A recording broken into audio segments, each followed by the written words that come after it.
ways to beat these guys is, you got to score points. And that's what our mindset was. If we had to score 21 to win, we would have tried to score 21. But we're going out there each and every drive and just, again, like reiterating what I said earlier, just win the play. This is the best I've seen him play, and not surprised.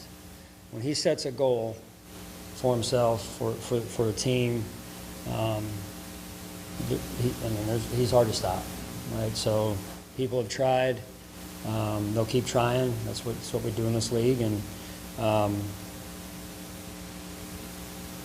just incredible. I didn't have those guys ready to go. Not like that. Not when you're playing a team like that. And that's with me, man. We had a number of guys that, have played a lot better than that, just overall. And so that tells me that's me, man. I didn't have these guys completely ready to roll. Hermes here. Let's start with the Lions defense here, because while we all know they are incredibly banged up, that is still a defense that's been holding opponents to 18 points per game. Not for nothing, second in the NFL. Yet the Bills put up 48. So let's just go back to the Bills. How did they do it? What impressed you the most? Well, Superman. Josh Put his cape on and he said, you know what? This is going to be a high-scoring game. I'm going to make it a high-scoring game. And you think about Buffalo Bills. The last 2 weeks, they've scored 90 points. This is not college football. This is pro football. And Josh Allen is the guy. He is the MVP of the National Football League. And what he did today, going to Buffalo, going to Detroit, beating the Lions team at home and scoring, you said it, 48 points. It was just fun to watch. What they did when they scored these points, they made the Detroit Lions a team that had to score. They took their running game out of the mix because Detroit wants to run the ball and control the clock. They couldn't. They were always behind. They were fighting uphill. It became a passing game. It became a game that they were playing catch-up. It was a perfect game for Josh Allen and the Buffalo Bills. It's also an interesting thing what the Bills have done this season. They are the first team in NFL history to snap multiple 9-game win streaks, because keep in mind, the Lions had won 11 in a row. They also beat the Chiefs earlier this season. More Herman just a bit. Beware the Buffalo Bills. That's what y'all want to see, huh? The grass will be green where you water it. We decided to water it. And we kind of saw the fruits of our labor in that. Obviously, we've been watering the running game a good bit.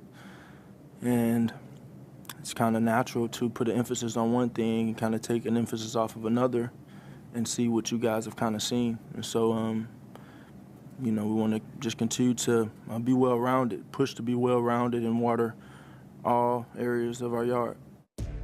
Be watered, my friends.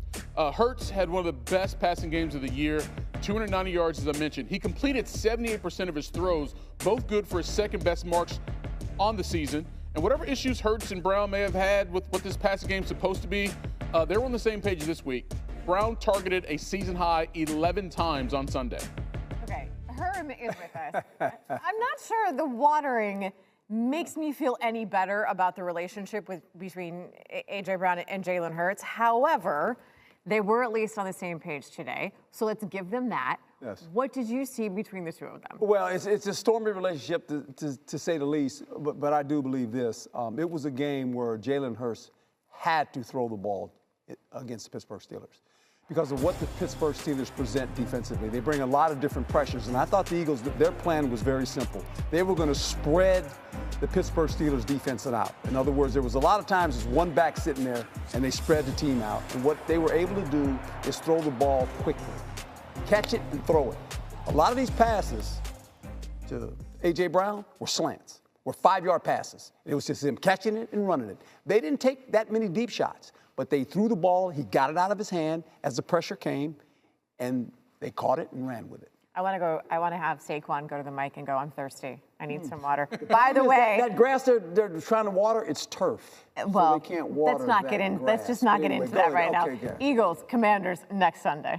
Dealt with ankle injuries in the past. Do you have a basis of comparison to what you're feeling right now?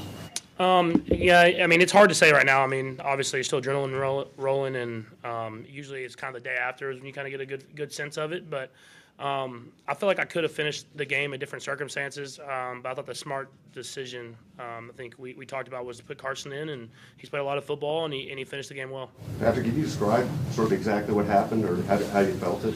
Yeah, I was trying to run up in the pocket, obviously fourth down, trying to make a play happen. And as I threw the ball, I kind of got hit, and I haven't seen it, but it felt like someone hit me from behind as well. And so I kind of just got rolled up on. It kind of happens in football. And so tried to bounce back up, but obviously it hurt a little bit. But now we'll just get after the rehab part of it and try to be ready for next week. To Sam's point, do you in the moment, does it automatically seem like a comparison point to other types of ankle injuries? I mean, do you feel like this is that way or?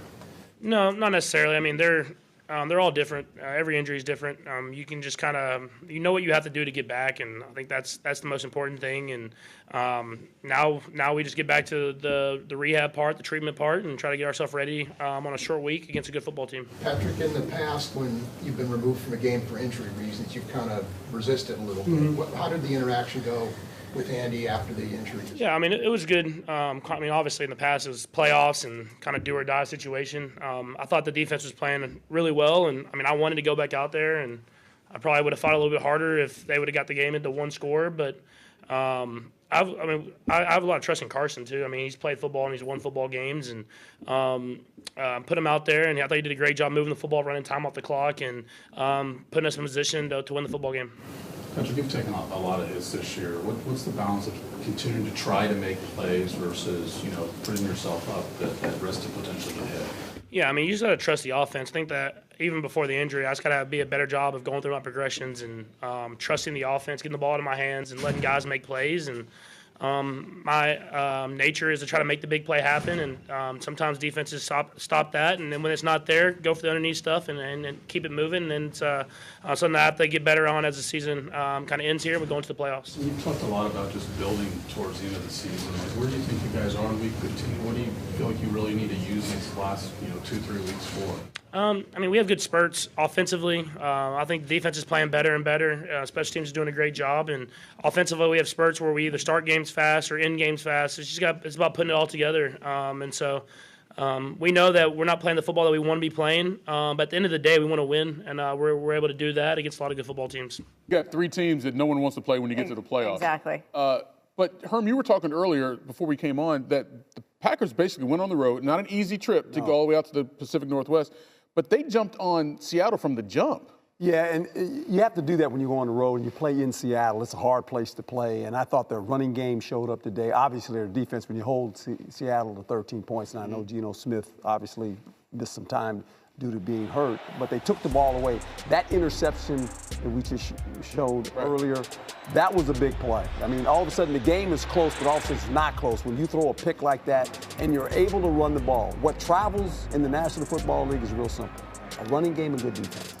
And it showed up tonight. What the difference in Josh Jacobs from the first couple of weeks of the season to the last couple of weeks? He was just shy of 100 yards today. What's the difference in his game? Because he has been so effective. Well, look, it takes time. He goes from the Raiders, right, and he goes to Green Bay. How does that all work? How does that blend in with this offense? And now they found a way, especially on the road. You got to run the ball on the road. You can't go on the road throwing balls. I don't care who you are. You got to establish a line of scrimmage, and they were able to do that against a pretty good Seattle team. Seattle's fighting to try to win this division. Right. This was a big game for Seattle as well, but I just thought Green Bay just dominated them from the beginning of the game, got an early lead, and they just played better football. And to Nicole's point, look how well Jacobs has run the ball and scored touchdowns for the Packers since Week 11. You mentioned the Seahawks. So with this loss, they now fall into a tie for the division lead with the Rams. And, oh, by the way, the team behind them was just 1 game back. But Geno Smith goes down. Now, granted, it may not have mattered in this game anyway, but it's going to matter the rest of the way if you're trying to win this division. So if you're Seattle, how do you do things without number 7? Well, it's going to be very difficult. You're going to have to cater this offense a little bit more to the backup quarterback.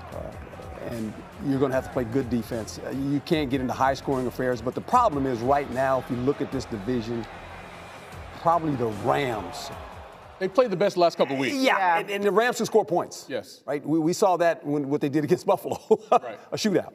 So what coaching changes do you make to cater this offense more towards Sam Howell and the way he plays and his abilities compared to Geno? Well, obviously, you're going to have to lean on the running game a little bit more. You don't want Sam Howell to have to come back and throw 35 passes a game. I mean, that's a different off. I mean, that's not good. We saw tonight he turned the ball over, right? I mean, and that's what happens when you put a quarterback in that position where you make them throw where they're not comfortable throwing. He can't be the guy to lead this offense. It has to come from the running game.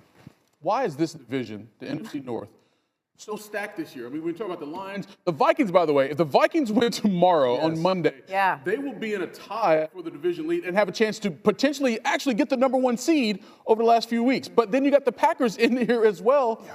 This division is ridiculous. And no one thought that when the season started, right? I mean, you got 3 teams that basically have 10 or more wins. Yes. This is the best division in football as far as wins and losses.